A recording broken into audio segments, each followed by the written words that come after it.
తాకట్లో ఉన్న బంగారాన్ని విడిపించి ఆ రోజున మార్కెట్ ధర కట్టి మిగిలిన డబ్బును మీకు అందిస్తుంది కొమ్మూరి గోల్డ్.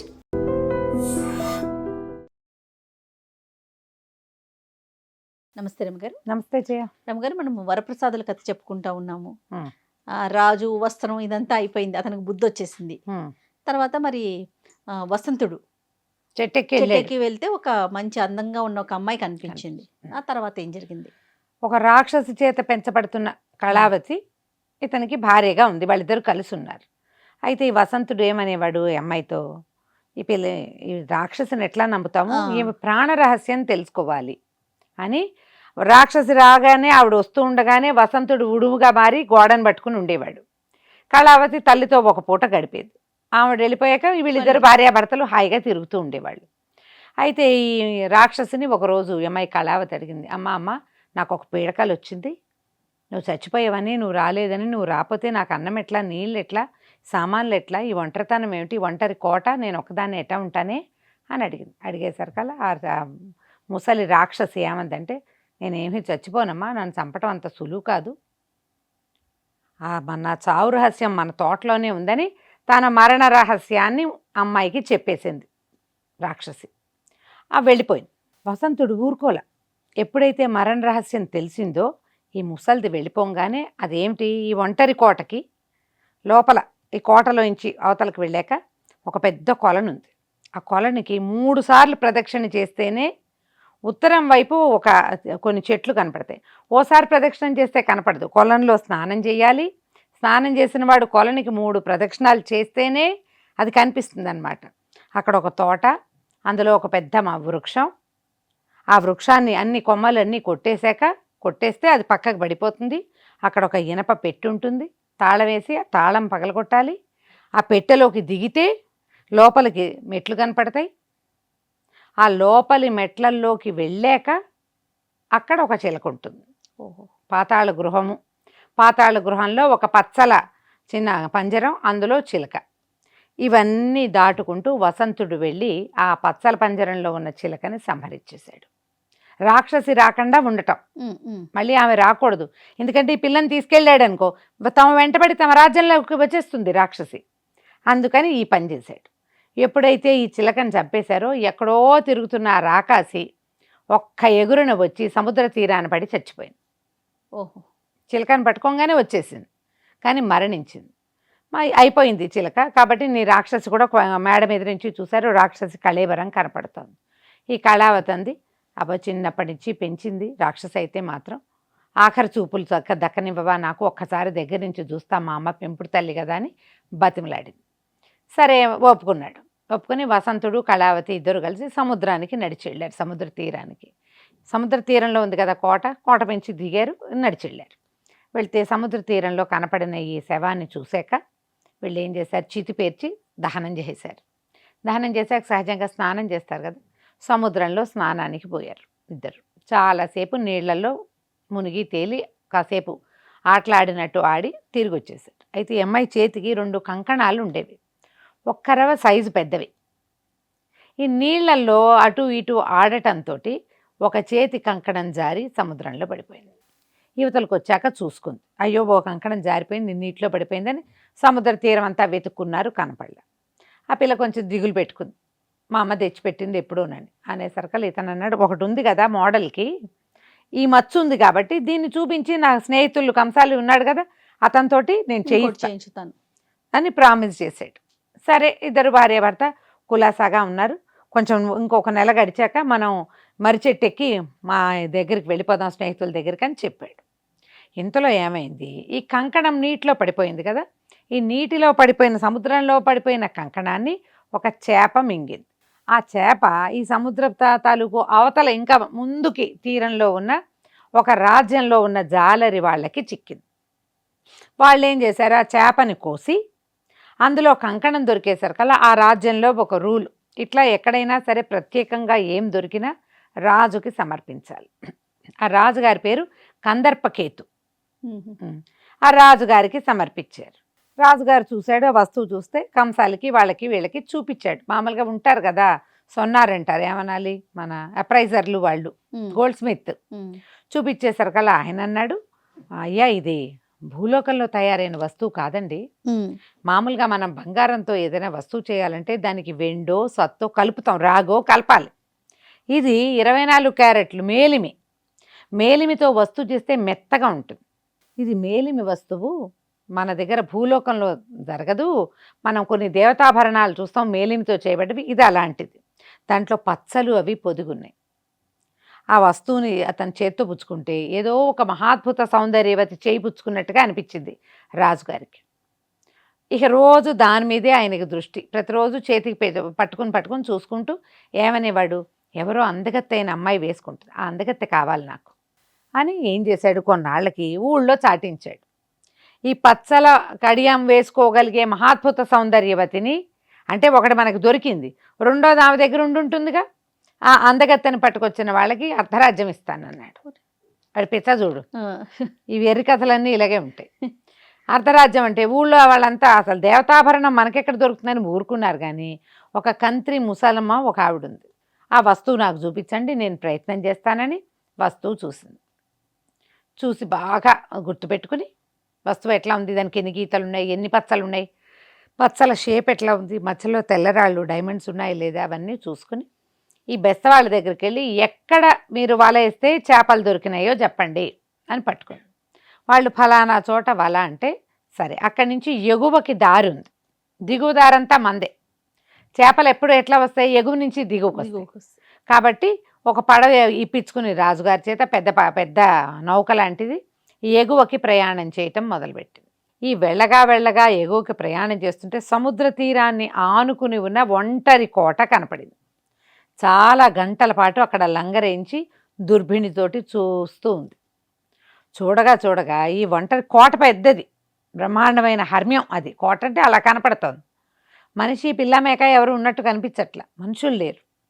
చూడగా కోటలోంచి ఒక అమ్మాయి అబ్బాయి పరిగెత్తుకుంటూ సముద్రం వైపుకి రావటం, వాళ్ళిద్దరూ సయ్యాటలాడుకుంటున్నట్టుగా కనపడింది.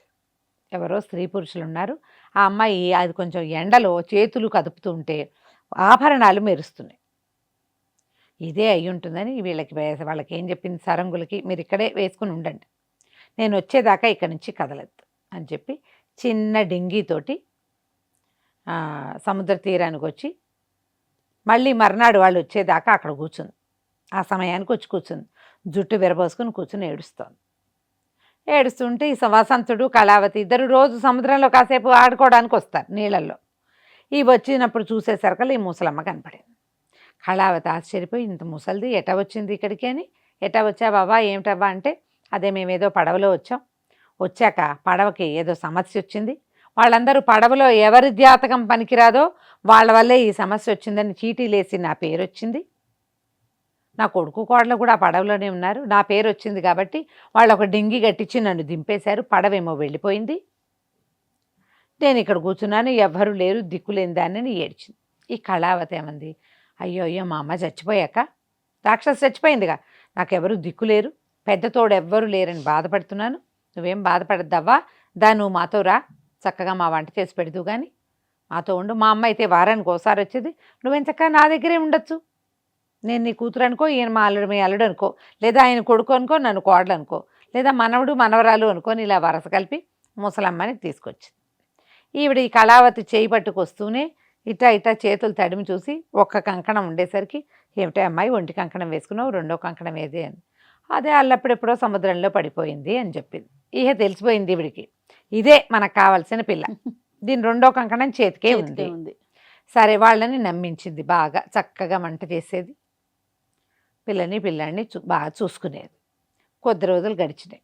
ఆవిడ జడేయటము, తలకాయ దువ్వటం, నెత్తికి నూనె వేయటం, రాకాసి తల్లి అవన్నీ ఏం చేసేది కదా, పిల్ల చేసుకునేది. ఈవిడేమిటి మనిషి తల్లుడికి ఆ జాగ్రత్తలు ఉంటాయి కదా, నెత్తికి నూనె పెట్టడం, తలకి నూనె పెట్టడం, అన్నం వండి పెట్టడం, చక్కగా మంచి మంచి వ్యంజనాలు చేయటం, చేయగా మా అమ్మతో బాగా ఈవిడతోటి అలవాటైంది. ఈ అబ్బాయి కొంచెం వేటాడడానికి దానికి దీనికి సముద్రానికి వెళ్ళేవాడు. అప్పుడు ఒంటరిగా కళావతి ముసలమ్మకి దొరికేది. అప్పుడు జరిగిందంతా తన తల్లి ప్రాణరహస్యం తన మొగుడికి ఎలా చెప్పింది, అది చెప్పాక ముసలమ్మంది, ఏమోనమ్మా మీ అమ్మ రాక్షస అన్నావు బాగానే ఉంది, మీ ఆయన ఏమిటో ఇప్పుడు వీడు మనకు తెలిసి రాలా, ఇప్పుడు నేను చూడు సముద్రంలో వచ్చా, మా వాళ్ళు నన్ను డింగిలో వదిలిపెట్టారు. మరి మీ వాడిని ఎవరు వదిలిపెట్టారు? ఎక్కడి నుంచి వచ్చాడు? ఎలా వచ్చాడు? వీడి ప్రాణాల రహస్యం ఏమిటో కనుక్కోమంది అనేసరికల్లా ఈ పిల్ల భర్తని అడిగింది. మా అమ్మకు ఉన్నట్టే ప్రాణ రహస్యం ఉందా నీకు కూడా? అడిగేసరికల్లా నవ్వాడు. మా గురుదేవులు మాకు విద్యలు నేర్పించినప్పుడు కొన్ని అవకాశాలు ఇచ్చారట్లా ప్రాణాలు దాచిపెట్టుకోవచ్చని. నేను నా కత్తి వరలో నా ప్రాణ రహస్యాన్ని దాచిపెట్టుకున్నాను అని చెప్పేశాడు. ఈ పిల్లేమో ముసలమ్మకి చెప్పింది. మా ఆయన కత్తి వరేటలేవా, ఏం ప్రమాదం లేదు, ఆ కత్తి ఎప్పుడు ఆయన దగ్గరే ఉంటుంది, ప్రమాదం లేదు, మా ఆయనకు వచ్చే సమస్య ఏమీ లేదు. ఆవిడ ఏమంటుంది, మీ ఆయనకి ఏదైనా అయితే మన సంగతి ఏమిటి, నువ్వు నేను పిల్ల తల్లి పిల్ల ఇక్కడే ఉండిపోతాం అలా అనేది. అసలు ఆడవాళ్ళు పక్కింటి ఆంటీలతో కూడా ఇలాగే భలే బాగా ఫ్రెండ్షిప్ చేసేస్తారు ఆడపిల్లలు. అలా జరిగిందనమాట. సరే ఇక అక్కడి నుంచి ఏమైంది, ఆ పగలు గడిచిపోయింది. సాయంకాలం బాగా ఆటలాడి వీళ్ళిద్దరు అలసిపోయి నిద్రపోతున్నారు. ఈ ముసలమ్మ ఏం చేసింది, పడుకోకుండా ఈ కుర్రాడి కత్తి వర తీసుకుపోయి వసంతుడిది సముద్ర తీరంలో పెట్టి ఒక రాయి తీసుకొచ్చి పెట్టుకుని దాని మీద అరగదీసేసింది. ఇంకా కొంచెం మిగిలింది. ఆ వరని అరగదీస్తే అది ముక్క అయిందంటే పోతాడు వీడు. 70% అరిగిపోయింది. ఈ లోపల ఈ పిల్లకి మెలకు వచ్చింది కళావతికి. పక్కనున్న భర్త గిలగిల్లాడిపోతున్నాడు, మెడ పక్కకి వెళ్ళాడేసేస్తున్నాడు. ఏమైపోతుందో తెలియదు. దీనికి ఏం అనుమానం వచ్చింది, వీడికి ఏం అవ్వకూడదు, ప్రాణం వరలో ఉంది, వర ఏది అని చూసింది, వరలేదు. అమ్మో ఏదో జరుగుతోందని అది ఇంట్లో చుట్టుపక్కల చూసుకుని మా మీద ఇవిడేది తల్లి, పెంపుడు తల్లి, పరిగెత్తుకుంటూ మేడ మీదకి ఎక్కి చూస్తే ఏముంది, సముద్ర తీరంలో ఆ ముసలిది ఒక రాయి మీద వర అరగదీస్తుంది. ఇది పరుగులు పెట్టింది కళావతి. ఎందుకే మా ఆయన చంపుతున్నావు అనేసరికల్లా, అబ్బే నేనేం చంపట్లేదు, అతను చెప్పాడు కదా వరలో ఉందని, నిజమో కాదో అని టెస్ట్ చేస్తున్నా, అయితే నిజమే అనమాట అనేసరికి, మరి అరగదీసేసావు, మా ఆయన మెడవెళ్ళాడేసేసాడు, ఇప్పుడు నా పరిస్థితి ఏంటి, అతను ఏం చెయ్యాలి అని కళావతి అంటే, మామంటే పర్వాలా మన దగ్గర సిద్ధాంజనం ఉంది, అంజనం రాస్తే మామూలు అయిపోతాడు, నువ్వు రా అంజనం తీసుకొద్దాం అని చెప్పి ఆ ముప్పాతిగా అరగదీసిన కత్తిని అక్కడ వదిలేసి, చచ్చిపోలేదు వసంతుడు, మెడ విరిగి తెగిపోయి ఉన్నాడు. అక్కడ వదిలిపెట్టి డింగి ఎక్కి అక్కడెక్కడో ఉంది సిద్ధాంజనం తీసుకుందామని డింగి ఎక్కించిన తర్వాత, నేనంటే ముసల్దాన్ని నేను చూడొచ్చు, నువ్వు పిల్లవి అంటే యువతివి, భర్తతో కాపురం చేసేదానివి, నువ్వు ఆ ఔషధాలన్నీ చూడకూడదు, కళ్ళకి గంతలు కడతానని ఏం చేసింది, చీర చెంగు విప్పి చించి చిన్న ముక్క కళ్ళకి గంతలు కట్టేసి. ఇంకా ఆవిడేం చెప్పినా ఈ పిల్ల చేస్తోంది. మరి ఇప్పుడు భర్త బతకాలి కదా, మరి అబ్బాయి మెడ వెళ్ళాడేసేసాడు, మెడ దిగిపోయింది, ఆ డింగి ఎక్కేసింది, కళ్ళకి గంతలు కట్టించేసుకుంది.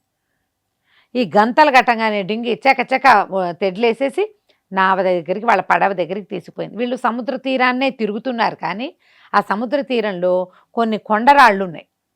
వీళ్ళు వచ్చిన నౌక ఆ కొండరాళ్ళ వెనకాల పార్క్ చేసి పెట్టారు, అక్కడ వేశారు లంగరు. అందుకని వీళ్ళు తిరుగుతున్న ప్రాంతంలో ఆ పడవ వాళ్ళకి కనపడలయ్యి, ఆ పిల్లకి పిల్లాడికి. కళావతి వసంతుడు వాటిని చూడలేకపోయారు.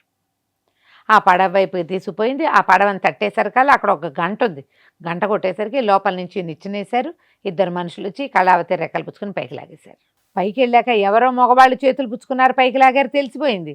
ఏమిటి ఇది, ఎక్కడున్నావని ఆమె కంటికి గుడ్డ తీస్తే ఏముంది, పడవలో ఉన్నట్టు తెలిసింది. ఇది అరిచి కేకలు పెట్టి గట్టిగా గందరగోళం చేసేసరికి ముసలి చాలా ఘటికురాలు, ఆ నోరు మూసేసి ఓ గదిలోకి తోసి తాళం పెట్టేసి, పదండి వెళ్ళిపోదామని లంగరెత్తేశారు. పడవ వెళ్ళిపోయింది. వసంతుడు కొస ప్రాణంతో ఇక్కడ ఉండిపోయాడు. ఈ అమ్మాయిని తీసుకుని కందర్పకేతు దగ్గరికి తీసుకుపోయింది ముసలమ్మ. అర్ధరాజ్యం దొరికేసింది అనుకుని కళావతిని తీసుకుపోయింది. తీసుకెళ్లేసరికల్లా కందర్పకేతు ఈ చెప్పాడు, నేను నీ సౌందర్యాన్ని, నీ గాజును చూసి ఊహించాను, ఈ కంకణాన్ని చూసి నన్ను వివాహం చేసుకో అన్నాడు. అది కానీ ముసలమ్మని తిట్టింది, ఏంటో ఇలా చేస్తావు, నన్ను ఇలా ఈ రకంగా చేస్తావంటే. ముసలిదేమంది, ఆ ఒంటరి కోట, దిక్కు దివాణం లేదు, మెడ దిగి సగం చచ్చిన మొగుడు, ఎప్పుడో ఒకప్పుడు పోతాడు వాడితో ఏం చేస్తావు, ఇక్కడ బ్రహ్మాండమైన రాజ్యం ఉంది, హాయిగా యువకుడు, ముందు వీడెవడో మనకు తెలుసు, రాజు, కాబట్టి ఈ హాయిగా ఉండమని ఆ ముసలమ్మ బలవంత పెట్టింది. ఈ పిల్ల బాగా ఆలోచించుకుని, నాకేదో వ్రతం ఉంది, ఏడాది దాకా నేను ఎవరిని పరపురుషుడి మొహమే చూడను, నాకు ఈ వ్రతం అయ్యేదాకా నా జోలికి రావద్దని గట్టిగా పట్టేసి అక్కడ చిక్కుబడిపోయింది కళావతి. ఈ మెడ తెగిపోయిన వసంతుడు ఎవరైనా రక్షించారా లేదా, కళావతిని ఎవరు రక్షించారు? వీళ్ళిద్దరూ మళ్ళీ కలుసుకున్నారా లేదా? మనం వచ్చే భాగంలో చూద్దాం. తప్పకుండా రమ్య గారు.